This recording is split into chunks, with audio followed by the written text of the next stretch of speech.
Fala, minha nação tricolor, sejam bem-vindos a mais um vídeo aqui no canal Meu Bahia. Amanhã tem Tricolor de Aço em campo, preparação finalizada para o jogo de amanhã entre Bahia e América de Cali pela Copa Sul-Americana. É o primeiro jogo dos playoffs das oitavas de final. O Bahia vai entrar em campo, tem novidade na escalação que eu vou trazer para vocês no decorrer do vídeo. Eu também irei comentar sobre o mercado de transferências. O diretor de futebol do Bahia, o Carlos Eduardo Santoro, deu uma entrevista coletiva à imprensa e falou justamente sobre algumas situações que eu queria repercutir com vocês aqui no canal. Eu já conto muito com o teu like no início do vídeo para você poder nos ajudar e também ajudar a nossa comunidade. Já conto muito com a tua comentário aqui no vídeo, que você dê a sua opinião sobre os assuntos que a gente vai tratar no dia de hoje. E não se esquece de se inscrever se você ainda não for inscrito, para ajudar o Meu Bahia a chegar a 12 mil inscritos e você, torcedor, também não perder nenhum conteúdo por aqui. Meu nome é José Victor, para quem ainda não me conhece. Eu sou produtor de conteúdo aqui do Meu Bahia e também estudante de jornalismo. E vamos começar esse vídeo para a gente não perder tempo falando sobre o jogo de amanhã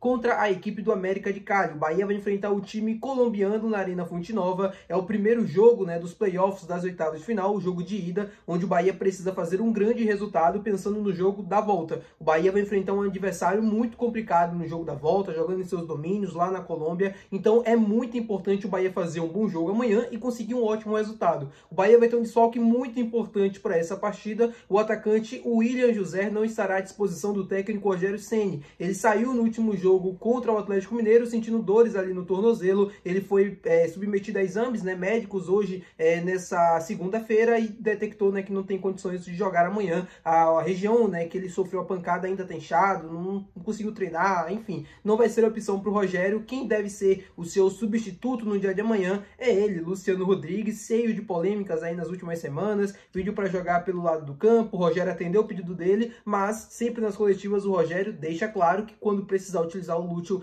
pelo meio, ele vai estar jogando pelo meio e ele também vai se colocar a essa disposição, porque é um jogador que, apesar de ter essa preferência de jogar pelos lados do campo, ele sempre se mostra muito útil ao time e não tem problema nenhum em jogar como 9. Foi a função que ele fez desde que chegou ao Bahia. Ele está totalmente adaptado, mesmo tendo preferência para jogar pelo lado do campo, ele consegue jogar centralizado. Assim como o Rogério, eu também acredito que o Lúcio rende mais como um centroavante. As características dele são ótimas para um centroavante. Ele tem um ataque ao espaço muito bom, um atacante muito veloz, rápido, é habilidoso, tem uma ótima finalização e pode nos ajudar demais. O Bahia vai entrar em campo amanhã, como eu falei para vocês, jogo às 9h30 da noite, numa terça-feira, um dia ruim, um horário pior ainda, mas eu tenho certeza que a nação tricolor vai comparecer em peso. É a chance do Bahia de conquistar um título internacional nessa temporada, já que veio a eliminação na Libertadores. O Bahia ganhou essa classificação para os playoffs da Sul-Americana, enfrentar o América de Cali, depois enfrentar a equipe do Fluminense nas oitavas de final e continuar nessa luta, tentando chegar à final da Sul-Americana,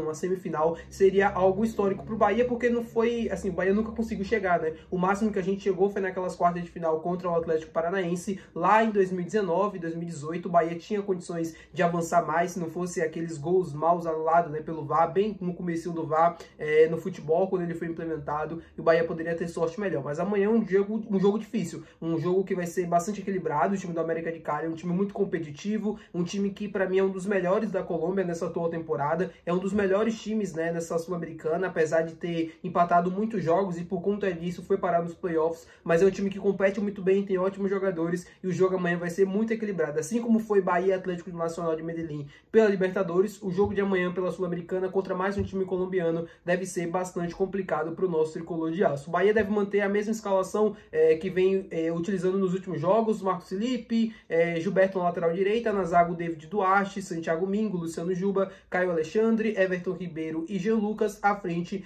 Ademir, Eric Pulga, e aí a substituição, o centroavante, sai o William José e entra o Luciano Rodrigues. Tá bom, meu povo? Explicado para vocês aí sobre esse jogo de amanhã. Agora vamos falar sobre o mercado de transferências. Quero falar com vocês sobre algumas situações que foi comentado pelo Carlos Santoro na coletiva de imprensa que ele deu, falando sobre as situações, envolvendo atacantes e também zagueiro. Foi perguntado para ele sobre a situação do zagueiro Nino Duzente. E eu falei para vocês alguns dias aqui no canal que era uma situação que me causava, muita estranheza, porque o Bahia estava monitorando alguns nomes e a questão financeira sempre foi uma pauta muito importante. O Bahia não iria investir 100 milhões ou mais de 100 milhões para contratar apenas um único jogador nessa janela de transferências. E aí o valor do Nino beira a 100 milhões de reais. É um zagueiro que tem um nível de atuação muito alto, então o nível mesmo de mercado dele dele também, consequentemente, é bastante alto. E aí ele foi perguntado sobre a situação, sobre o que poderia ter e se de fato houve um contato com o jogador, com o empresário do atleta, e a resposta foi não. Esqueça o Nino, não teve nenhum contato. Assim como eu adiantei aqui para vocês, de que dificilmente esse negócio aconteceria porque era, primeiro, muito estranho por conta do valor e segundo, porque não era do perfil do Bahia demonstrar interesse no atleta com as condições de negócio como as do Nino. Eu sei que muita gente falou aqui no canal sobre aquela regra da FIFA, né, que permite que jogadores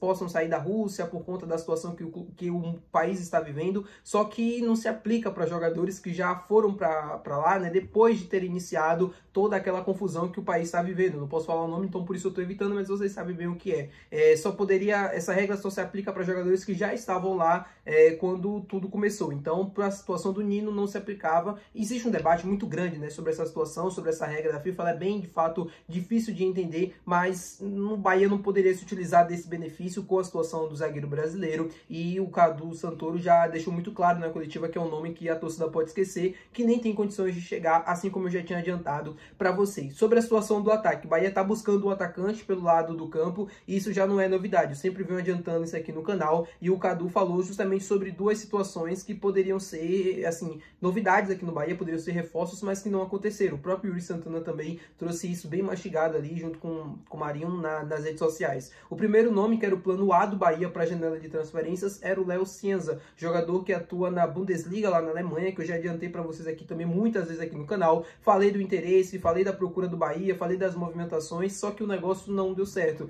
As negociações não evoluíram e também nem devem ter continuidade, segundo o Yuri Santana, e o plano B era o Thomas Connect, jogador argentino que estava atuando lá no Alavés, a Espanha, e que por situações de extracampo o negócio não avançou. Ou seja, também é mais uma situação que não deve ter continuidade, até porque ele já foi anunciado pelo Racing da Argentina. E aí nos resta saber agora qual será o plano C do Bahia para o lado esquerdo do campo. É uma posição em que o Bahia está no mercado, está procurando, tem alguns alvos, mas não tem nenhuma negociação avançada no momento para contratar nenhum jogador. Lembrando que a janela abriu no dia 10 de julho e o Bahia tem até o dia 2 de setembro, repito, 2 de setembro para finalizar qualquer negociação. Ou seja, tem muito tempo ainda. Eu sei que o tempo, né, parece curto e a urgência também é muito grande por jogadores, por reforços, só que o Bahia ainda tem um tempinho para destravar essas negociações, para ter continuidade mesmo com alguns nomes que já está procurando, para finalizar essas negociações e chegar de fato reforços por aqui. O Bahia busca goleiro, o Bahia busca zagueiro e também busca atacantes. Não é novidade para ninguém, de 2 a 3 reforços é o que deve chegar lá no CT Evaristo de Macedo para o final da temporada, para a gente continuar por aí. O Bahia está bem no Campeonato Brasileiro, é o terceiro colocado, vem de 2 vitórias consecutivas contra a Fortaleza, contra o Atlético Mineiro, agora esse jogo amanhã contra o América de Cali, jogo muito complicado, diga-se de passagem, como eu já adiantei para vocês aqui nesse vídeo, e aí a gente segue depois o Campeonato Brasileiro, tem Copa do Brasil contra a Retrô,